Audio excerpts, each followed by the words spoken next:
Assalamualaikum warahmatullahi wabarakatuh. Salam sejahtera bagi kita semua. Yang saya hormati dosen penguji serta Pak Edi Junasin selaku dosen pembimbing tesis saya. Perkenalkan, nama saya Debbie Nur Afifah. Pada kesempatan kali ini saya akan mempresentasikan terkait dengan hasil penelitian tesis saya yang berjudul Reaksi Pasar Saham Indonesia Reformasi Sektor Keuangan melalui Pembentukan RUU PPSK 2022. Latar belakang dari penelitian yang saya lakukan, yaitu investasi merupakan komitmen akan uang ataupun sumber daya lainnya pada saat ini yang diharapkan adanya pengembalian di masa yang akan datang. Nah, kemudian aset ini terbagi menjadi dua jenis, ada real asset dan juga financial asset. Untuk real asset contohnya tanah ataupun gedung, sedangkan financial asset contohnya adalah saham maupun obligasi. Kemudian pasar modal ini merupakan kegiatan yang berkaitan dengan penawaran umum dan juga perdagangan efek.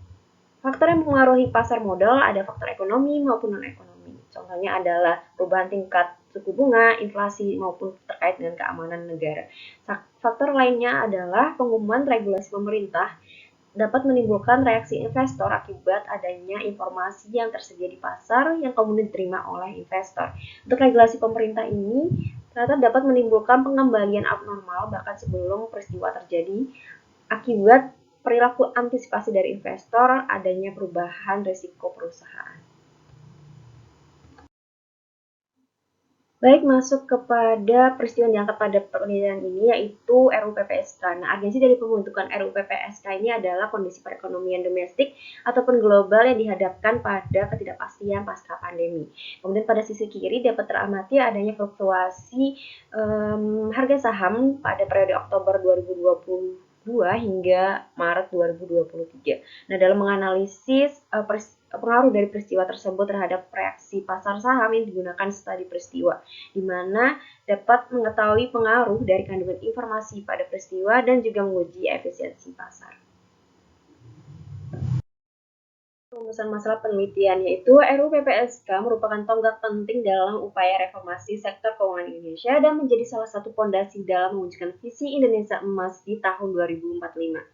Terdapat pihak yang pro maupun kontra terhadap kebijakan tersebut, sehingga hal tersebut menjadi menarik untuk diteliti adanya reaksi investor yang ditunjukkan dengan pergerakan harga saham di pasar. Dalam penelitian ini, peneliti menguji adanya abnormal return pada peristiwa ketika naskah RUU PPSK disepakati dan ditandatangani oleh DPR serta pemerintah pada rapat tertanggal 8 Desember 2022.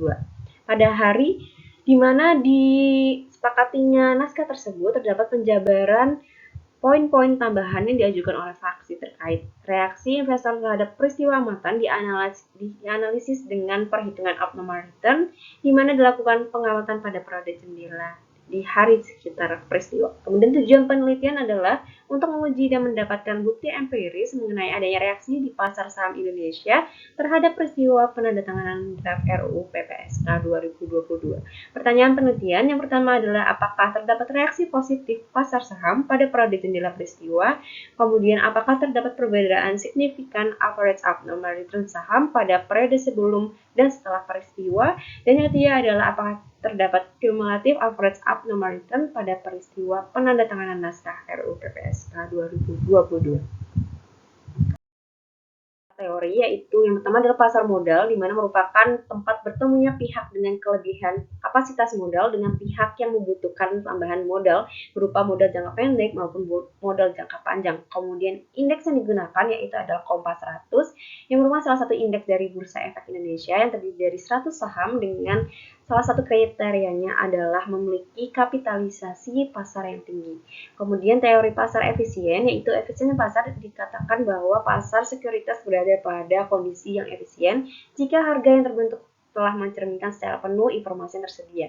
Nah, salah satunya adalah pasar efisien bentuk setengah kuat, di mana harga yang terbentuk ini telah mencerminkan semua informasi tersedia atau dipublikasikan oleh emiten.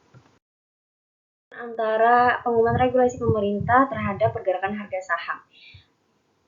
Kebijakan pemerintah yang diterapkan di suatu negara berpeluang memberikan dampak terhadap perekonomian serta iklim investasi, di mana reaksi pasar yang positif, itu dapat disimpulkan adanya kebijakan tersebut dinilai efektif untuk diterapkan.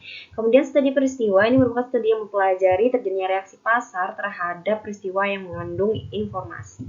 Kemudian untuk UU PPSK ini sebagai bentuk reformasi pada sektor keuangan akan memperkokoh kemandirian ekonomi bangsa dengan tidak bergantung pada modal asing dalam memenuhi kebutuhan perekonomiannya.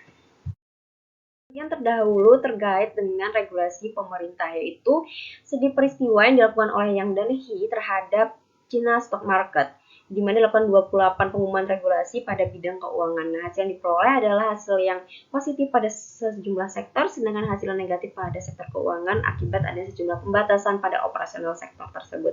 Sedangkan penelitian dilakukan oleh Erna itu adalah hasil signifikan negatif terhadap peraturan POJK nomor 11 di tahun 2020.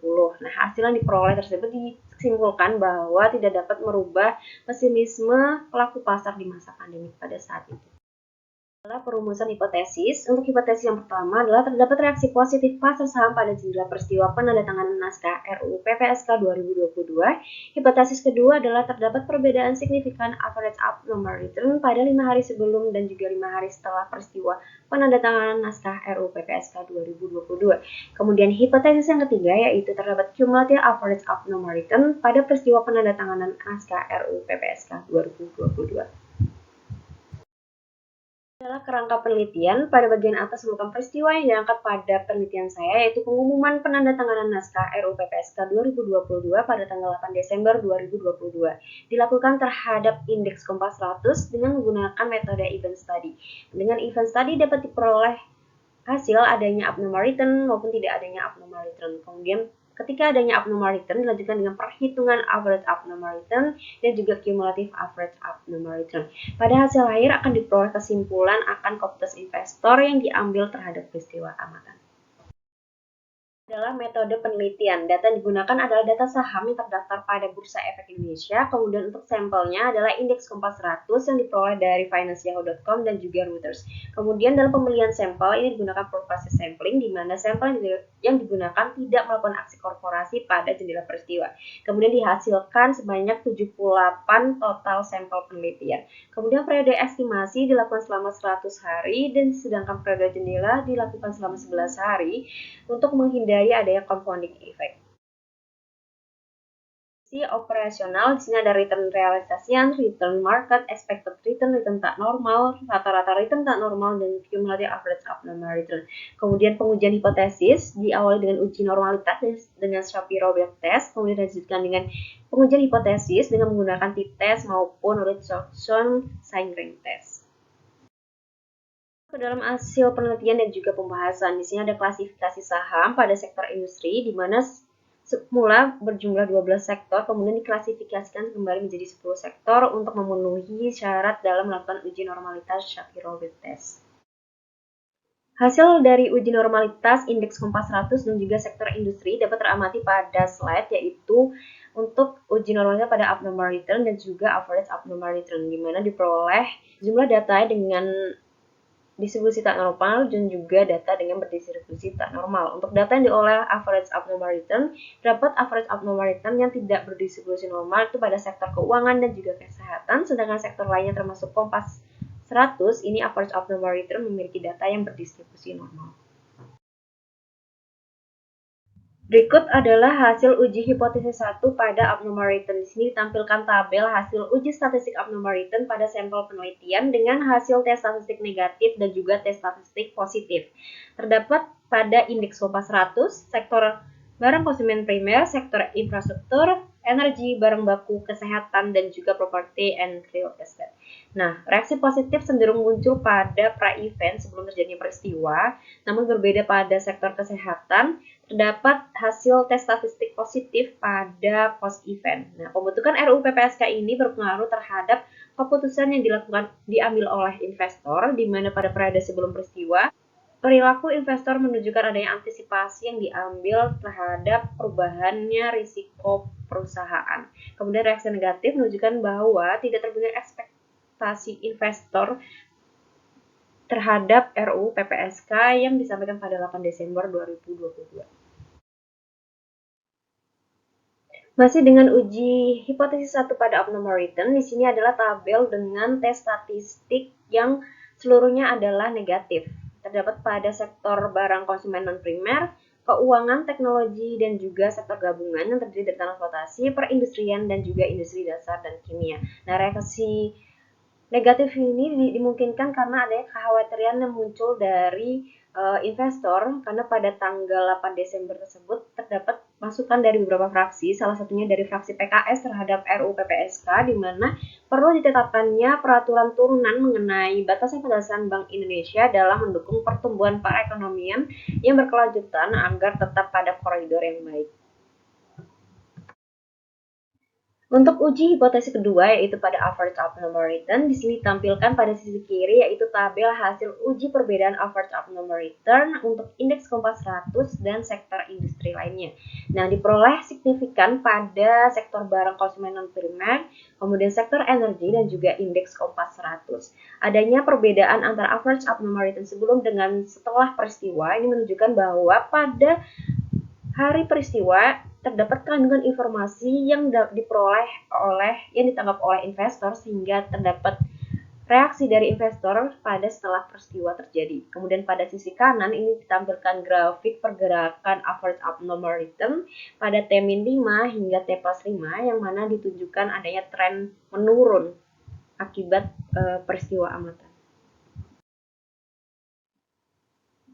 Selanjutnya hasil diperoleh dari uji hipotesis ketiga pada cumulative average abnormal return. Di sini ditampilkan sebanyak 4 tabel untuk hasil uji statistik cumulative average abnormal return pada indeks Kompas 100 dan sektor industri lainnya.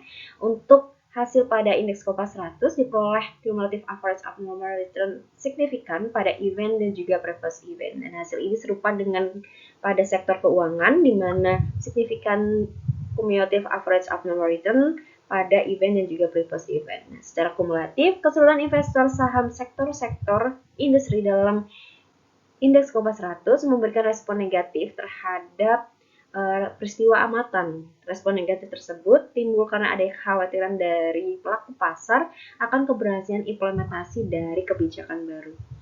Kemudian pada bagian bawah yaitu tabel untuk sektor energi dan juga sektor gabungan diperoleh hasil signifikan pada pre-event, event, dan juga pre-post event untuk sektor energi, sedangkan pada sektor gabungan hanya ditemukan pada pre-post event. UU PPSK nomor 4 sendiri ini memberikan wewenang baru bagi OJK untuk mengatur dan mengawasi kegiatan jasa keuangan pada sektor pasar modal, keuangan derivatif, serta bursa karbon. Untuk bursa karbon yang diwacanakan akan dibentuk ini sebagai penetapan harga acuan karbon terhadap standar global, yang mana dalam pengaplikasian di kemudian hari masih dalam proses penyusunan peraturan oleh dengan RPOJK. Untuk penutup, yaitu sini ada simpulan, keterbatasan, saran, dan juga implikasi. Untuk simpulan, uji hipotesis ke-1 terdapat abnormal return pada setiap sektor industri, namun reaksi positif investor hanya pada industri tertentu, yaitu pada sektor barang konsumen primer, infrastruktur, energi, barang baku, kesehatan, properti, dan real estate, dan juga indeks Kompas 100. Kemudian untuk uji hipotesis yang kedua, adanya perbedaan signifikan average abnormal return sebelum dengan setiap setelah peristiwa, yaitu pada sektor baru konsumen non-primer, energi, dan juga indeks Kompas 100. Kemudian untuk uji hipotesis ketiga, adanya pengaruh peristiwa terhadap sejumlah sektor ditandai dengan hasil signifikan pada uji cumulative average abnormal return pada indeks Kompas 100, sektor barang konsumen non-primer, sektor keuangan, sektor energi, dan juga sektor gabungan. Kemudian keterbatasan dalam penelitian ini adalah penelitian di sini hanya menggunakan indeks Kompas 100, kemudian periode dinilai selama 11 hari yang memungkinkan adanya compounding effect, kemudian pengklasifikasian sektor dengan jumlah perusahaan yang tidak sama rata untuk setiap sektornya. Masalah yang dapat diberikan adalah dapat menggunakan periode pengamatan yang lebih panjang, kemudian dapat menggunakan mode statistika lainnya, dan juga dapat melakukan perhitungan lainnya seperti CAR, TVA, SRV, dan juga contagion effect. Implikasi dari peraturan ini dengan diperolehnya kesimpulan bahwa adanya pengaruh peristiwa penandatanganan naskah RUU PPSK saham Indonesia yang didominasi dengan reaksi negatif dari investor, maka hasil tersebut dapat menjadi pertimbangan bagi pembuat kebijakan untuk lebih menggunakan periode yang lebih panjang atau melakukan periode yang lebih pembahasan yang lebih detail dan lebih mendorong partisipasi masyarakat terkhususnya pelaku pasar. Sekian presentasi dari saya. Mohon maaf apabila ada salah kata selama saya menjabarkan hasil dari penelitian saya. Terima kasih atas perhatiannya. Wassalamualaikum warahmatullahi wabarakatuh.